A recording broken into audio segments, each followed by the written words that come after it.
Meet Varvatos, the Grand Demon Lord, now reincarnated as a typical nobody. However, his power decided to tag along for the ride, turning him into the greatest mage of his era. Yet, despite his newfound life, one thing that remains hilariously consistent is his utter inability to make friends. Somewhere in the future, Varvatos was reincarnated as a child named Ard Meteor. From the day he popped into existence, he ditched the baby rattles for spellbooks, started his magical crash course, and trained intensely to become the greatest martial artist. One day, he tried to have a social interaction with his peers. However, it ended miserably as he acted creepily. Frustrated from failure, the Demon Lord tried to talk to a group of girls, but his anxiety caused him to collapse in the middle of the alley.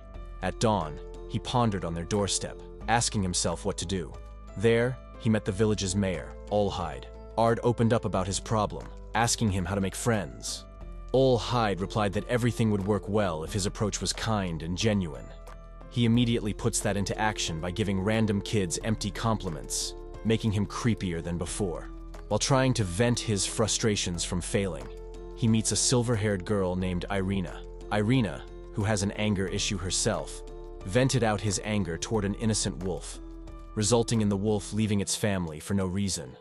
As a child with mild autism, our hero approaches the young girl, asking her if she could be his friend. For the first time, Ard got a response. However, the little girl is also socially adept, which made her run away from him. When our hero went home, he saw Irina yet again. It turns out that she is the daughter of the village chief.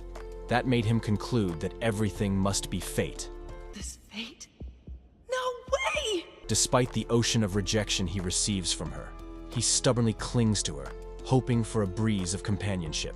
At night, while Ard is chilling in his room thinking that he did something productive, he hears the sound of people screaming for help. It turns out that they were being invaded by goblins.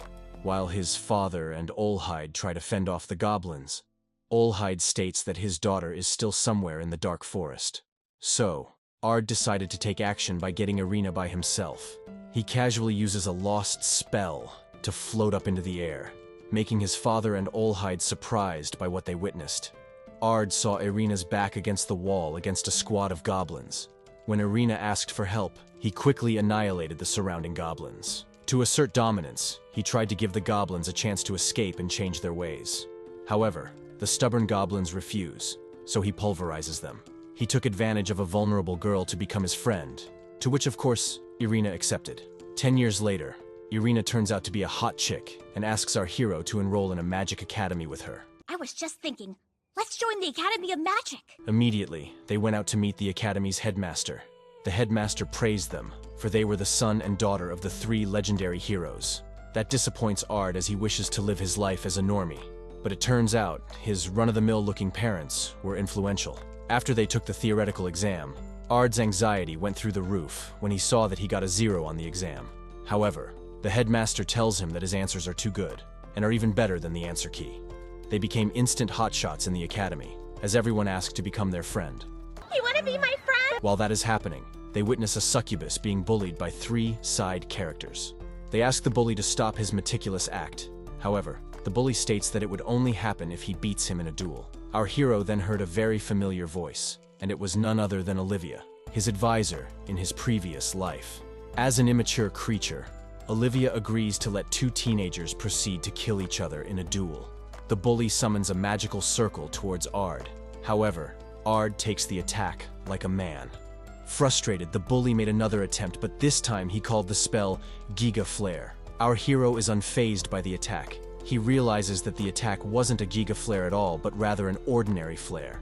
To serve as a punishment, he demonstrated the real Giga Flare to the bully. The bully admits defeat and apologizes to the succubus. Our hero revealed that he used 2 spells simultaneously to prevent himself from harming the bully, which made Olivia feel very suspicious of him, because there's no way that a typical nobody like him would be able to cast 2 Demon Lord spells at the same time. The next day, the class was assigned to do a black wolf hunt.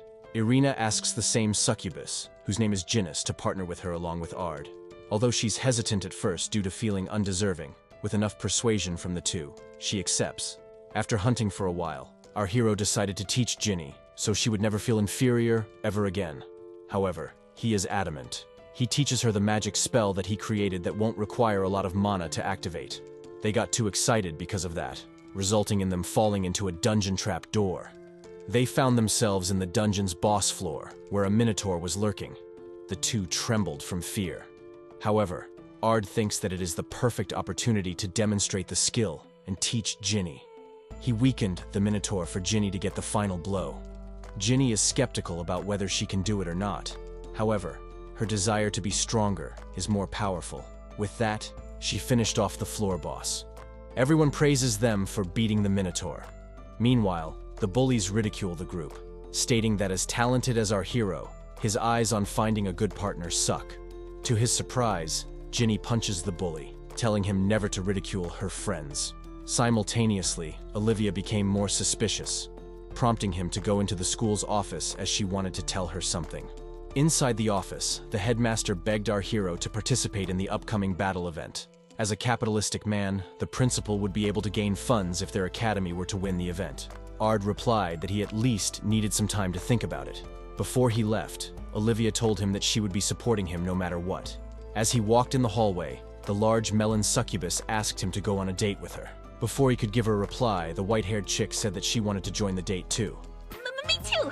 I'm going with you guys! As a woman of culture, Ginny approved, stating that she would like to make him a harem protagonist. On the date, Irina obviously lost in melon size. To assert superiority, Ginny asked him about his thoughts on her getup. He replied saying she was cute. They first went to a theater where Ginny purposely used her melon to raise the holy sword. Irina did the same with her medium but premium melon. The theater showed a play of his past life where he and his partner Lydia spent time together. In the play, Lydia is shown as a very feminine woman. However, that isn't true at all.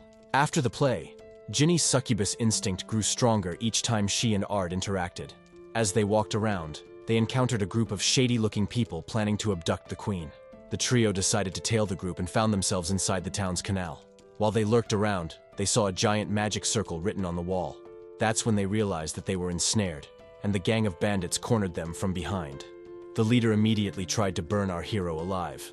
However, our hero continued walking forward like a bad boy and launched a spell toward the magic circle on the wall, destroying it in an instant. That angered the leader, so it transformed into a gargoyle. The beast grabbed an innocent child as a hostage. Everyone in the village was panicking. However, our hero assured everyone that he would beat the demon, for he was the son of the greatest mage. Without the demon noticing, the little girl was already freed. Afraid of what just happened, the demon tried to retreat. However, it got pulverized by our hero. Because of that, he got the attention of the queen, who asked for his presence. Our hero didn't know how to act against the narcissistic queen, but then Irina shouted and called the queen by her first name. It turns out that she's as socially adept as her, and Irina manages to befriend the queen. The queen announced to everyone that she would love to give him the pleasure of becoming her husband, and immediately started a baby-making business. She also added that she would promote him as a Pentagon Knight from now on. However, Ard wished to keep his ordinary life.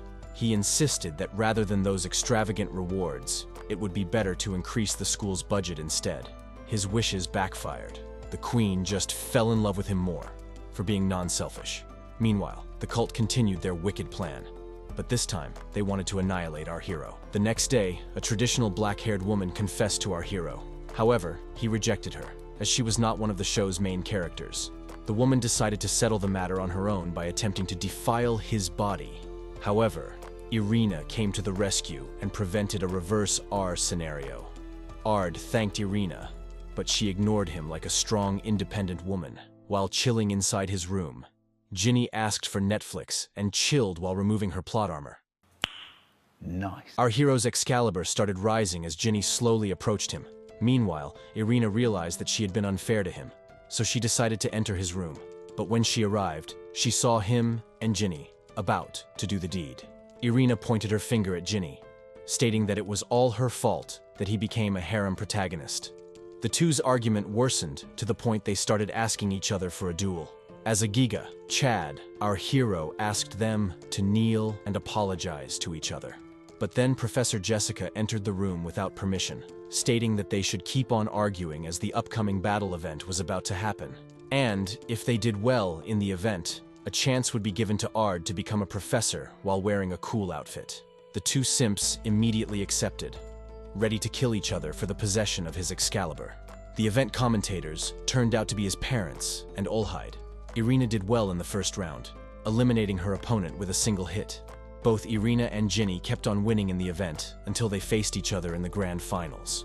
Olhide couldn't help but feel like a proud father seeing his daughter getting stronger and more mature. The duel was about to start, but then the demon cult arrived and interrupted the event. A giant golem rose from the arena. Ginny and Irina tried to stop the golem, but it was unfazed. Olhide arrived and saved the two before they got hurt. Using his Wind Tempest skill, he shattered the golem's whole body. But then something horrible happened. Professor Jessica meddled and stabbed Olhide in the back.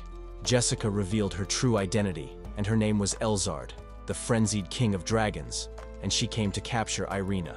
Ginny tried to protect her precious friend, but Elzard blocked all of the attacks and sent Ginny flying. Irina attempted her UFC-style double-leg takedown. However, wrestling doesn't work in a fantasy world. Left with no choice, Irina offered herself as a condition to leave Ginny alone. The next day, Olhide recovered from the attack. Fortunately, he did not receive fatal damage. He informed everyone that his daughter was kidnapped in the attack. So, Ard promised that he would return Irina no matter what. Olhide guided him to the royal treasury. Meanwhile, Irina woke up tied in a magical spell. Elzard told her that she wanted to drink the blood running from her family. I'm coming for the blood that runs in your family. It turned out Irina wasn't an ordinary girl. Elzard summoned the Orphan of Chaos, an evil god that Varvatos slew a long time ago. By using her blood, the creature would be free from its seal. Elzard added that she got tired of the power of friendship plot, and that's why she wanted to destroy everything in the world. Irina retaliated, stating that Ard wouldn't hold back against her, but the demon rebutted, saying that once he finds out his true identity, he will never forgive her. Meanwhile, Ard was now fully equipped to save Irina. Before he left, Ginny told him that Irina sacrificed herself so she wouldn't be harmed by the monster. She started crying as she told him everything, so our hero assured her that he would bring Irina back before dinner. Ard arrived, melting the creature in an instant. He announced to everyone that he had no intention of letting a single one of them escape. He started casting a 9-cast spell, intimidating the whole demon squad. Because of that, he could break the constricted spell on Irina. Elzard revealed her masochistic behavior, saying that he was making her feel excited. Elzard stated that he was wasting her time trying to save her, because the true identity of Irina was a true royalty that carried the blood of the evil gods. That didn't surprise him as he didn't care, because no matter what, Irina would be his friend forever. With that, Irina got into the friend zone. The beast cast multiple spells towards him, but he did not move an inch despite how powerful the attack was. With a single throw of his spear, the demon was sent flying high up into the air. Elzard decided to reveal his true form, a fire-breathing white dragon. So, he used one of his secret weapons, a golden, sexy version of Lydia. With Lydia by his side, he was confident that he would be able to beat the vicious beast. He flew up into the air and transformed into a good-looking white-haired man. With a single slash, the dragon was incapacitated. To finish it off, he cast an infinite amount of magical spells, concluding the battle. After the duel, our hero asked her if they could still be friends. Since the dude was an insensitive dummy, the poor girl had no choice but to accept the friend zone.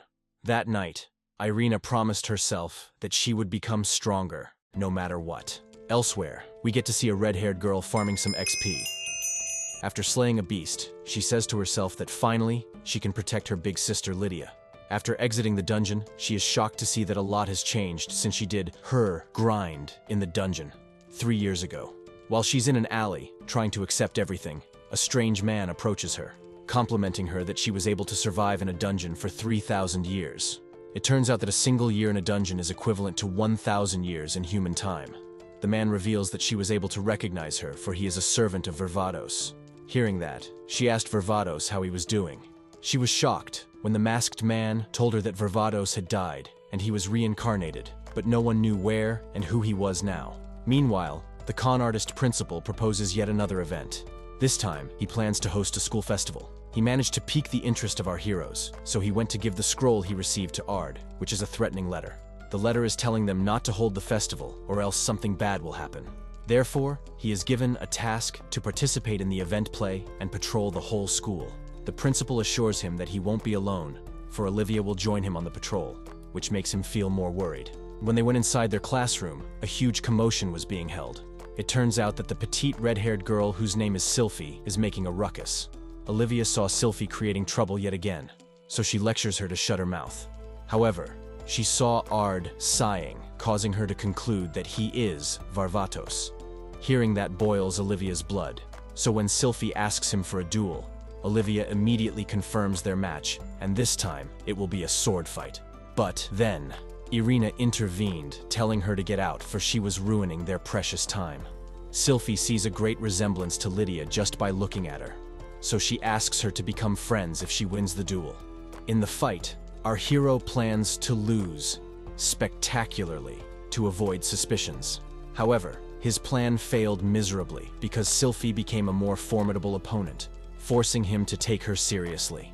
That's when Silie's immaturity started kicking in.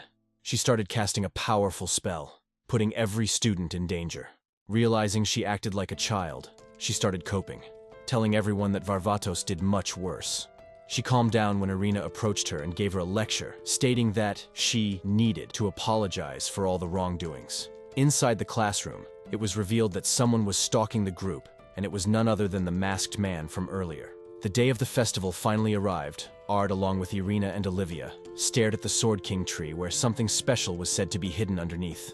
Olivia told the two that she would reveal the content once he won the Sword Battle event, in which she already included him as a participant. He wanted to reject her. However, Olivia blackmailed him by telling him that she would reveal his true identity if he refused. Inside a maid cafe, Ginny held a harem of maids for our hero. Of course, the medium melon girl came to ruin the fan.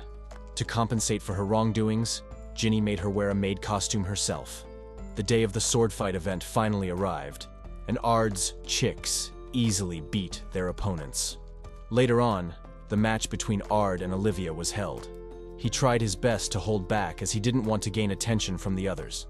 Because of Olivia's persistent trash-talking, he accidentally used a magic spell sending Olivia up into the air.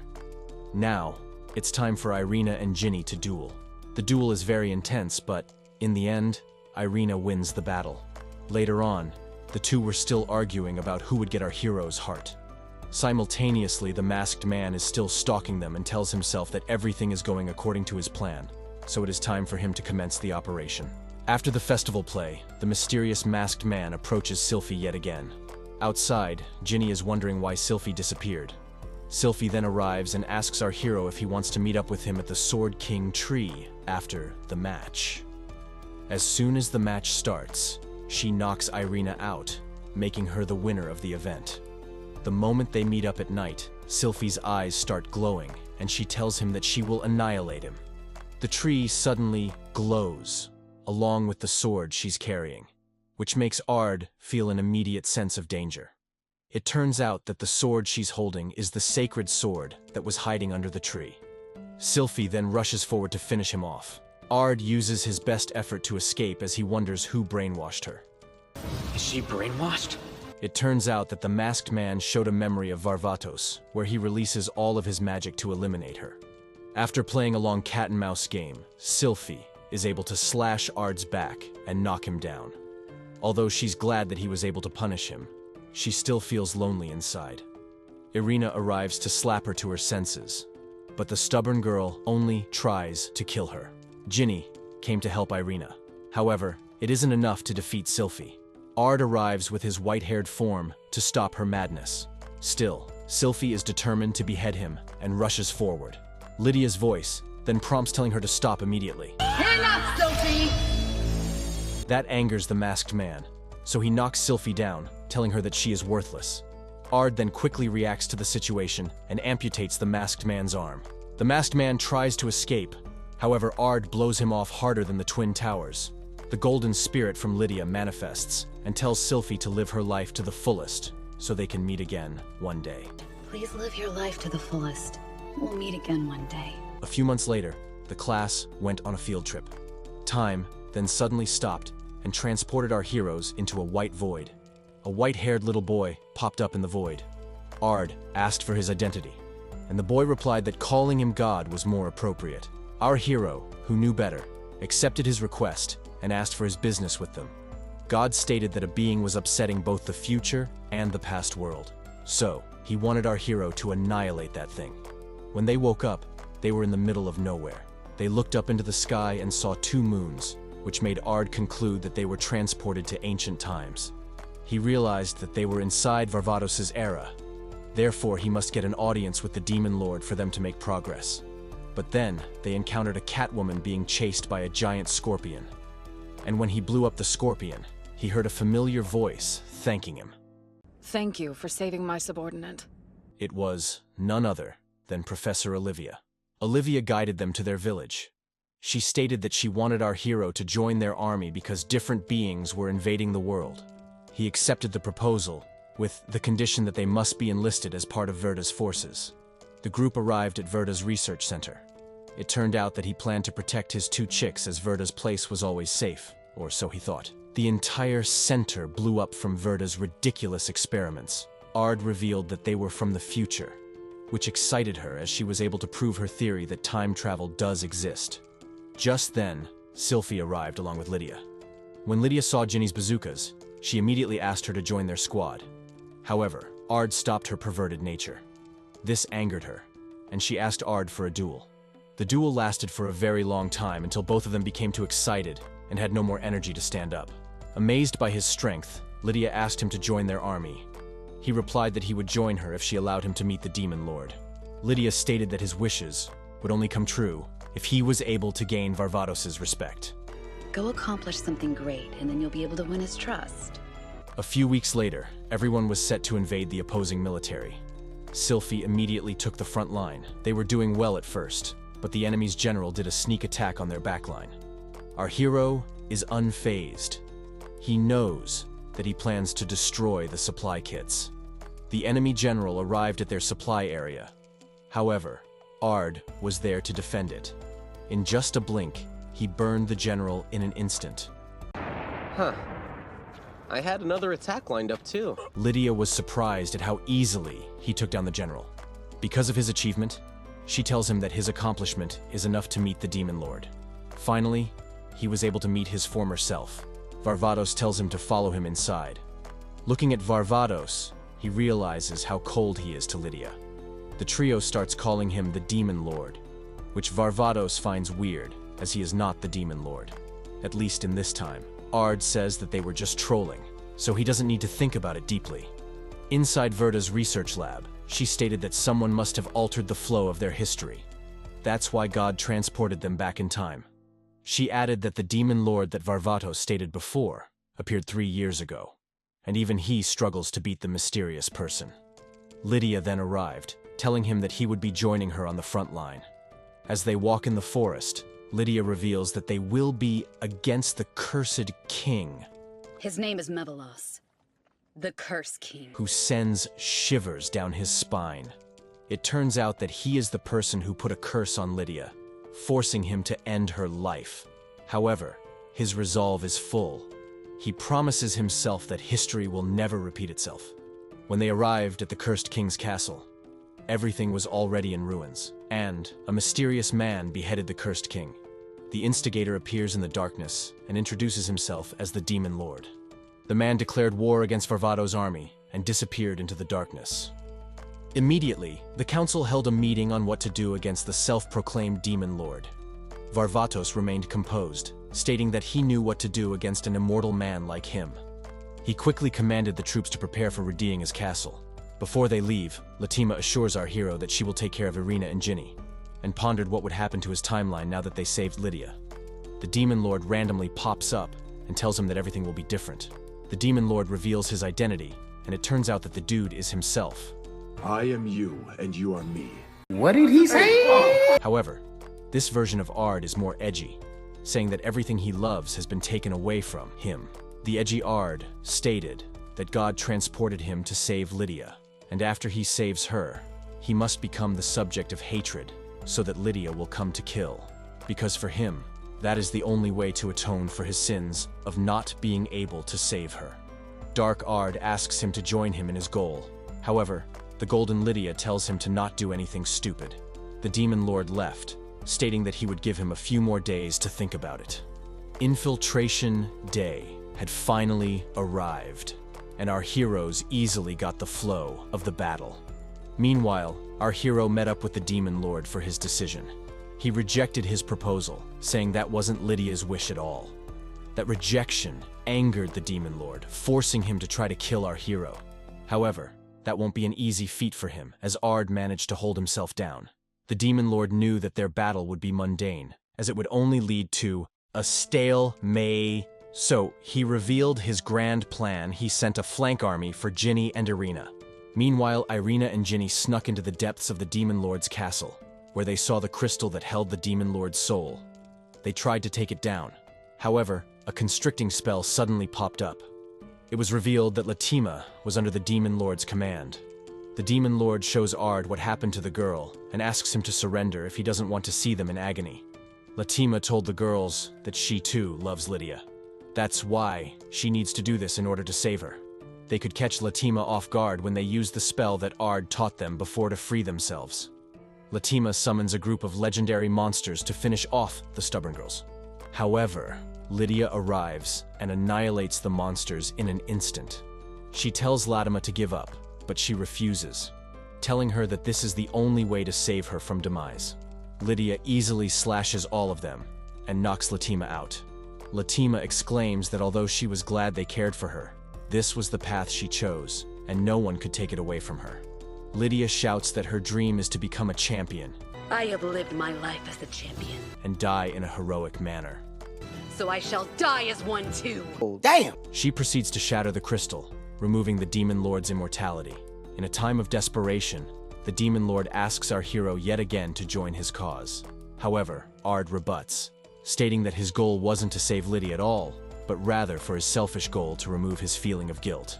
The edgy Ard starts releasing all of his energy